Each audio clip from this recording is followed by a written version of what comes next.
In today's video, we'll be looking at the divisional round of the playoffs coming up this weekend and predicting all those games. And also, we'll be checking out who my top 5 running backs for this NFL season were. We had a crazy NFL season, and they may not be the exact order that you predict them in. Either way, before we get into this video, let me remind you, check out W.GG. These energy drinks, as you see them right behind me, are my favorite. They taste the best, they cost the least, and they're easy to use and use on a daily basis if you need to, if you want to.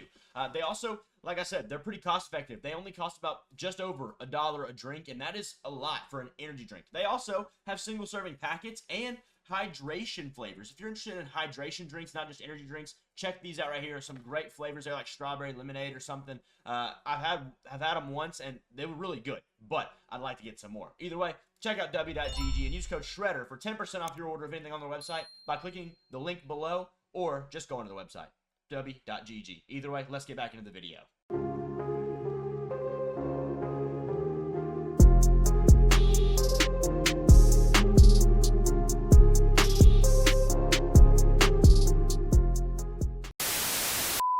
To start this video off, I'm going to give you my top 5 running backs of the 2024 NFL season. So, at number 5, we're going to start from the bottom. We have Josh Jacobs. Josh Jacobs had over 1,300 yards and 15 touchdowns. He also was able to break his streak of no receiving touchdowns. So, props to you on that, Josh. Had a great year in his first in Green Bay.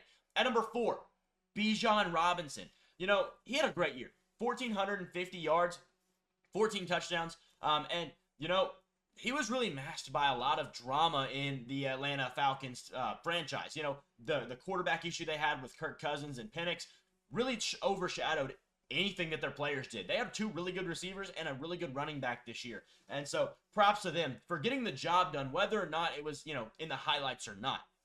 Number 3, Jahmyr Gibbs had 1,412 rushing yards, 16 rushing touchdowns, then added about 500 yards through the air, and 4 receiving touchdowns. So he really had 1,900 yards and 20 touchdowns. An incredible year from Jahmyr Gibbs. And, you know, he did this while splitting reps for half the year. Splitting reps, half the year. That's insane. Honestly, really almost put him at number 2, but there's just a reason. There's one guy. His name's Derrick Henry. Could not put him over Derrick Henry this year. Derrick Henry's rushing this year, 1,900 yards, and just an incredible year. A year after everybody thought he was going to be washed, they paid him too much to go to Baltimore, all this other stuff. He shows the haters that they were wrong. Puts up 1,900 yards and 16 touchdowns on the year and had a decent little bit of receiving as well. Not too bad, but, you know, it's Derrick Henry. He's a running back. He ain't a receiver. And then number 1, there's no surprise here. You knew this when I started this video. Saquon Barkley. Saquon Barkley, 2,005 yards, 13 touchdowns. And you might say, oh, well, he should have broken the record. He didn't. Well, you want to talk about the games and it doesn't matter. Well, he was on pace to do it with less attempts than Eric Dickerson did. So if he would have done it with less attempts, it would have been more impressive. It doesn't matter if he played 10 more games. If he did it on less attempts, it's still more impressive because it's less times he carried the ball. Saquon had debatably the best year running back has ever had, and I think he deserves those flowers. Philly deserves those flowers. That O-line is actually a really big they need to get a lot of props there because, you know, they lost Jason Kelce and they bring in this guy. And Cam Jurgens, is he Jason Kelce? Absolutely not. But did he play good enough to make them relevant and keep them alive? Absolutely. Props to them. Props to the rest of the line. Lane Johnson being one of the best tackles in NFL history as well. And yeah, that's our top 5 running backs. Let's get into the video. Our first game of the week is at 4:30 on Saturday. This game is the Texans taking on the Chiefs in Kansas City at Arrowhead. And, well, if you know anything about the Chiefs and the Texans, you know that the Chiefs are, you know, pretty decent as a team. The Texans are okay as a team, and, you know, they probably shouldn't have won their first round. Well, they should have won their first round game. They beat the Chargers handily, let me tell you. But going into the playoffs, no one expected them to do that after how they looked prior to.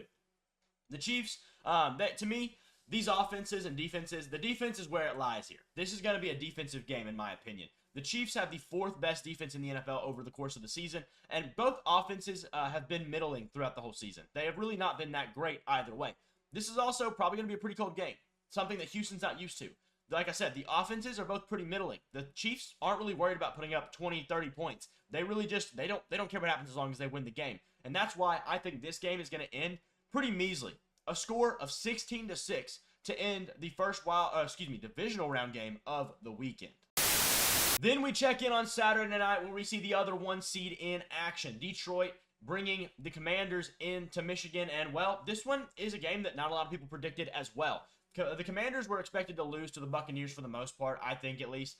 I predicted them to lose. I will say I went 3-3 last week. Not great. They were one of the ones I predicted to lose. The Texans were one of the ones I predicted to lose. And then I predicted the Ravens to lose, which we'll get to that later. But either way, the Commanders, I mean, you know, I don't know that I trust them still, even to this point. I know they've had great numbers this year. The problem is, if you watched my video last week, they have a rookie quarterback. And for me, a rookie quarterback is just a highly questionable position.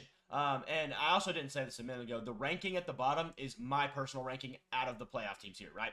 So either way, having a rookie quarterback in the playoffs, it can be dangerous. Jaden Daniels looked unfazed last week, but he also did that against the Tampa Bay Buccaneers. And no offense to them or your fans, but they're not quite the same team as the Detroit Lions. And I understand the Detroit Lions did lose to the Buccaneers. Anyways, you get the point. No, the offense for the Lions is incredible. The defense has managed to stay afloat, top 7 in the league. That's impressive. But that's a lot to ask for in the playoffs, and with a team like Jaden Daniels and the Commanders coming in with, you know, a lot of heat under them. They've been on fire for quite some time now. However, I do think it's going to be too little too late, and this game's going to end up Detroit 36, Washington 26. Detroit moves on to the NFC Championship game.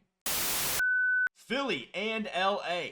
Number 2, number 4. That's what we're looking at this week. And it would have been really nice to see LA take on the Detroit Lions, but I don't think that's going to be happening, at least not in this round. Rank for these teams: top 2 for the Eagles and number 11 for the Rams. The problem is their defense. Their defense has played well, but are they really that good? I don't know. And let's look at something here on Sunday afternoon that's going to be pretty concerning. This game is expected to have a lot of snow and fairly high winds as well. That means it's going to be a running game. Kyron Williams versus Saquon Barkley. Well, if you're just looking right there, Saquon Barkley would win that matchup. But the problem with that is nothing, actually. There is no problem. Saquon Barkley is going to win this matchup. Looking at the defensive lines, the trenches. The Eagles are built to win in January. They're built in the trenches, both offensively and defensively. They have the strong suit on the trenches, both sides. It doesn't matter. Not to say that the Rams are going to fall over and die or anything, but I definitely think the Eagles have a much better chance. I think the Eagles, Saquon, their running game is explosive. The Rams, it's pretty decent, but it's not nearly what this Eagles run offense is. Give me the Eagles 31 over the Rams 13. And our postseason divisional round finale, Buffalo, in Buffalo, takes on the Baltimore Ravens. The Baltimore Ravens, I did predict them to lose. I did predict that the Steelers would get the best of them, and that did not happen. So congrats to y'all. We're moving on with our season, and, well, into the offseason at that.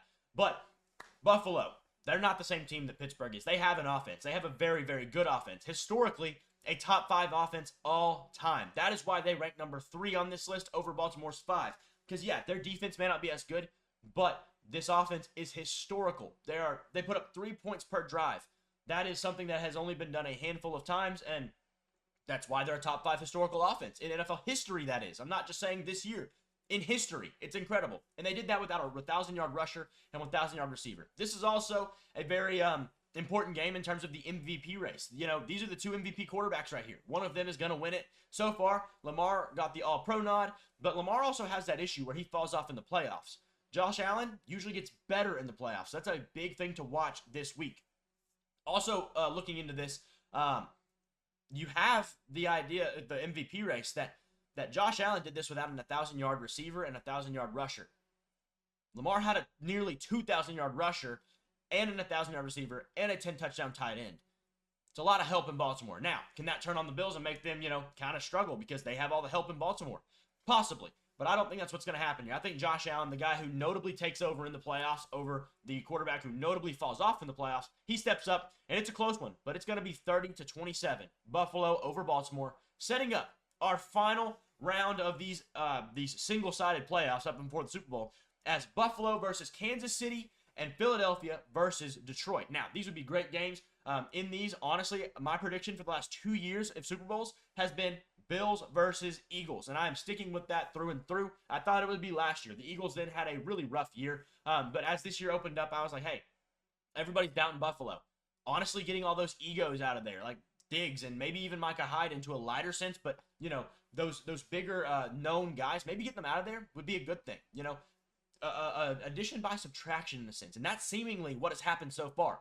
I'm sticking with Buffalo and Philly so far. That may change next week. So tune in next time when I predict whatever happens for the next round. And thank y'all for watching. Make sure to subscribe. Helps my channel out a ton and doesn't cost you a single thing. And I'll see y'all in the next one.